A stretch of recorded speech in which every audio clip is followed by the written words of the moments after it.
Hey, hey, hey, beautiful people. Hola, we're back. Yes, we are. We wanted to make a short video around animal communication because it's something that came up in the April to May 15th forecast of the energies. And we really just want to remind people that Maria and I both, with our limitless sessions, we specialize in animal communication and we love our fur kids, but it's not just pets. It can be animals all walks of life, all existences, and they can be alive or past. We connect with all of them. And our guides have literally been like you have to let people know this, you have to let people know this. Because we've had many people coming up to us and a lot of my coaching clients too, just asking questions about their pets, not realizing that's something we do. But we're all consciousness, so we can really tap into any state of consciousness, particularly the fur babies. Mm-hmm. And scale babies and feather babies, whatever your baby, whatever avatar your baby is in, we can connect with all of them. Because I've actually had people ask me, like, does it have to be your dog or a cat? It's like, no, all of these beings, like Sam said, have a consciousness, have a soul. And especially when they are domesticated as our pet, we have like contracts or agreements with them, things that like we are here to co-create with them, learn from them, teach them. And it's really cool when we do readings because oftentimes I end up doing animal communication in the reading even when the person isn't coming for that, because they are so connected to their animal that it starts coming through whatever that person's going through in their personal life. What we find is that the animals are mirroring us energetically, right? And so that's like, I feel like something that's kind of missing in people's understanding of animal communication. It's sort of this thought that like they have to be in spirit for us to connect with them, and not at all. Like I've even learned through my own dogs how to connect, and it sounds weird, but to connect with their higher self, which is just their soul, their spirit. And even though they're here in physical form, I still connect with their higher self all the time. And Sam and I both have dogs that have passed that were very, very crucial in our human journey. We've learned a lot of lessons from their passing, since their passing, and it's been getting really loud that you need to let people know that this is like something you offer, even though people know it, but like they don't really have even an understanding around what animal communication is. So that's kind Mhm. of why we're just making this short video to bring it to your awareness that this is one of the limitless offerings that we have, but also in it, it's limitless. Like we can connect with wild animals. And I also feel like because we are shamanic practitioners and a lot of the guides we pull forward for people are power animals. And so I think maybe it's our shamanic energy and background that's why we connect very intuitively and closely with animals as well. I agree. Yeah. Because I've realized too in a lot of the sessions, I always bring forth, well, we both do, bring forth guides. And a lot, I've been seeing more and more animals Yeah. coming in because animals are really unconditional love. And whether it's, this lifetime or another, we work with the animals and they work with us. Just like Maria said, we have contracts. So if your pet is sick or you're going on vacation and you want to like check in with your pet, we can do that. If your pet is sick, most likely there's something within you to look at. Whoever the primary, owner of the dog is, right? Whoever the dog has the highest contract or agreement with. Like for instance, my dog Nico, when he passed, everything came to light for me of how much he was literally alchemizing, aka shifting pains and emotions within me that I wasn't allowing myself to deal with. He was taking them. And he was getting sick. But it was in our agreement. And so I'm very cognizant now of my energy and how that affects animals. And Maria has a beautiful story she'll share briefly to give you guys an awareness and maybe a deeper understanding of how much we are just like animals. Mhm. So if you want to share. Yes. So I'm somebody that has always felt very connected to dogs. I'm sure many people that listen to this can resonate with that. Since I was a kid, Old Yeller was legit my favorite movie, even though it was heartbreaking every time. But I literally would watch it over and over. Mom, if you watch this, you can validate this for people. She's like, "You're watching that again, Maria?" Yep. And I would bawl my eyes out every time he got shot because he had rabies. But I think there was a part of me that thought like I could change the ending of the movie every time I watched it. But Some reality. I guess in some reality I did. But yeah, I'm someone that's always been very connected to the dog kingdom, dog realm. Hence why I started volunteering at a dog shelter a year ago, almost to date. And the other day, my husband was playing the crystal bowls for us, and I slipped in into a meditation. And it was funny because right before, he's like, "Anybody have intentions?" And I'm just like, "Healing and wisdom for my highest and best," my typical thing I throw out there. And then literally as I'm closing my eyes, Sam's like, "And also animal communication, because that's coming through a lot for us." And it was like, as soon as I closed my eyes, it was like, boom, the wolves. Like I was seeing this other life or dimension where I was living with wolves and they were my protector. Somehow I had gotten like separated from my people. And I was like literally living in and one of my wolves is in here right now playing ball with Sam. Look how he's getting he's like, "I know we're talking about us." Like now I'm gonna get all excited and be obnoxious right now while you're recording. Love ya. So I'm in the meditation and I'm being shown this other life. And I'm like, oh, no wonder why when I was a kid, I had this dog, Spunky. She was a Cocker Spaniel, super hyper. Now looking back, she's probably picking up on my own sensitivity. But all I wanted that dog to do was lay with me. And that dog just would not lay with me until I remember I created this fort in my living room. It was like a wolf den. And I had all these blankets and she came in and laid down. And I was like, this is all I've ever wanted, was a dog to lay with me. And all my dogs since then are glued to me. So love it.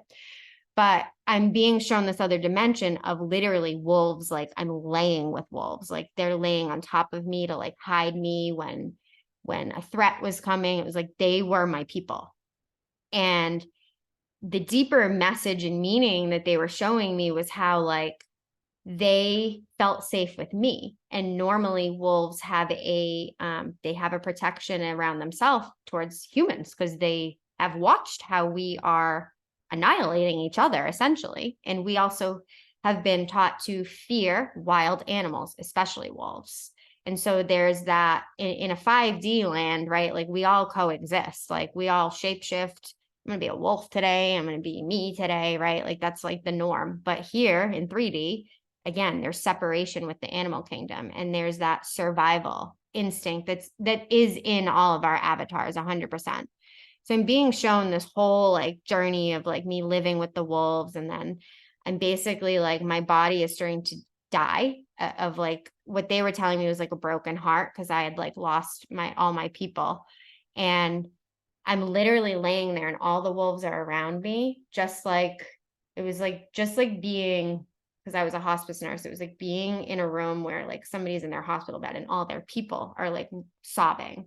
And the wolves were crying. And I'm literally telepathically talking to them. And I'm saying, I know you're going to want to eat me. I know it's in your avatar to eat me when I'm gone. And it's they were no, you're one of us. And I'm like, yeah, but it's okay. I've accepted that. And actually I want you to. I know it sounds weird, but this is what happens when you're floating around up there. And I was like, if you eat my body, then there's a part of me in you. I get to actually live through you. And so then I'm watching them, as the observer, my spirit self is watching them starting to eat me after I had died, after that body had died. And then I'm being transferred into the wolf. I was then looking through the wolf's eyes, and I was literally in this entire wolf pack, my consciousness had transferred into it. Literally what I wanted to happen. I was like, no, I want to be one with you. I want to be in you, and I'm going to go find my people. And by the end of this crazy journey, I was all these different wolves, and I was literally seeking my tribe, seeking my people again. And I first went to find who my husband is in this reality, his version in that reality. and I'm like circling this like sort of log cabin type thing and like peering in, and like it was crazy because they were showing me how initially like I was still like, I know he's going to fear me. He may try to like shoot me, right? Because I know like I'm misunderstood. Well, that's the whole message. It was like the wolves, the animals, they're misunderstood because we've been taught to believe that they're a threat and they're like going to eat us kind of thing. And so it was like I knew initially like if he saw this wolf like basically stalking him, he's going to want to like shoot me, right? And he like opens the door and we're both just like standing like head to head, like I could, oh, I'm getting a loud ringing in my ear right now as I'm saying it. Mhm. And we're both like going, like, are we doing this? Or like, are we doing this? Like this Yeah. reunion. And it was like for a split second, we could feel each other's fear, but then we were looking in each other's eyes and it was like, oh, he knows who I am. Like, and he let me in. And then I went and found like all my other people and they were like, this is part of the animal communication you're supposed to bring into. It's part of that unity. It's part of bringing the two realms back together to coexist as one again, to not be living in that survival mode, that fear, because the wolves are literally mirroring humanity. That's why we attack things that we don't understand, we don't know, that we've been taught that they have bad intention or that they're going to attack us. We attack first, but that's all fear driven. And they're like, you're here to like merge the two kingdoms, the animal kingdom and humanity, back to be one again. So beautiful. Loved it. Yeah, it's very intense. It's very beautiful, and we can learn a lot from our animals. That's why we always try and bring them in sessions, because the animals have certain traits and characteristics that as humans we feel safer receiving from versus a person, because of all of the destruction that's happened with humanity. So in these limitless sessions, if there is something going on with your pet, just reach out to us. If you're going to get a new pet, right, you want to know what this pet feels that you already have, we can tap into that. Yep. We can see what your contract is. When we say contract, it's just like what is your agreement? Why is that your animal, right? Like, why are you that human to that animal? That's the contract. What lessons or what is that animal here to serve with you? Experience with you, essentially. Yeah. And if something is going on with your animal, first look at you first. And that's not to bash anybody, but it's the truth. Like, our animals are taking and receiving and also communicating with us. We just have to like, right. Their energy. So like they don't have, yes, they have survival instinct in their avatar, but they don't have the ego like we do. So when you hear people go, oh, like dogs know an evil person from a, no, they don't. They just feel energy. So they can feel fear energy, right? So then that will cause the dog to have a certain behavior because they can feel fear in the human. So either the dog can be aggressive, the dog can be like rambunctious. Like there's so many different things. And I've talked about it before in like old YouTubes, but Cesar Millan is he's known as the dog whisperer, and he understands energy, and like his shows are basically, you know, people come with these problem dogs, right? And it's always that the dog is just absorbing the energy of the wolf pack, not even just the one person in the house. It's the entire collective energy, because when you grasp the fact that they're literally just energy sponges, they're not judging a good human versus a bad human. They're literally just absorbing the energy. They're highly empathic.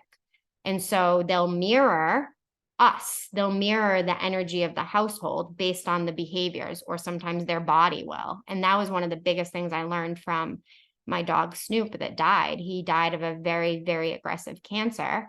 And looking back, because that was one of the gifts that came from his death. He was literally the beginning of my spiritual awakening. And he showed me, not in a way like, oh my God, this was your fault, but look at the energy that was in you. Look at how you were feeling about yourself at the time. Like it was before I really started waking up to how miserable, sick, and depressed I was.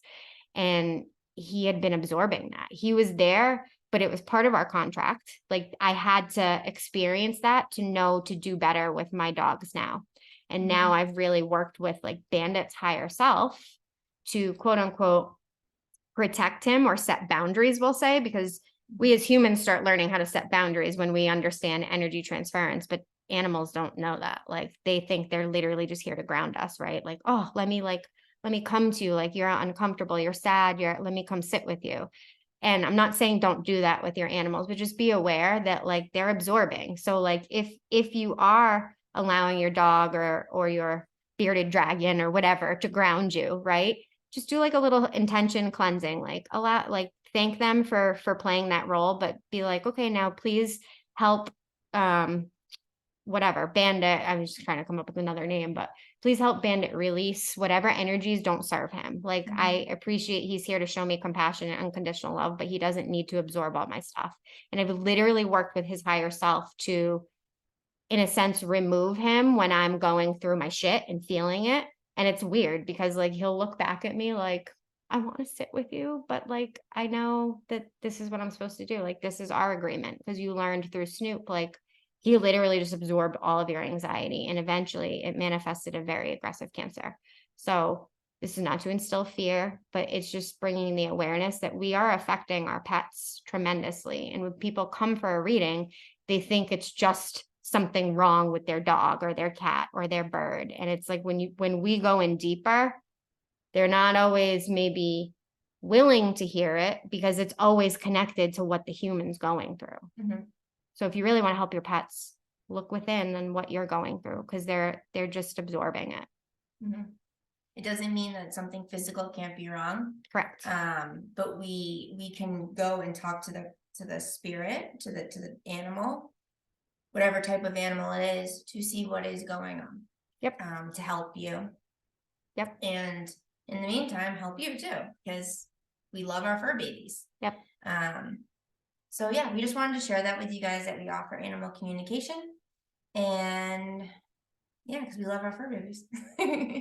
Ow! Harness your inner wolf. Yes, we love you, and yeah, see you on the other side.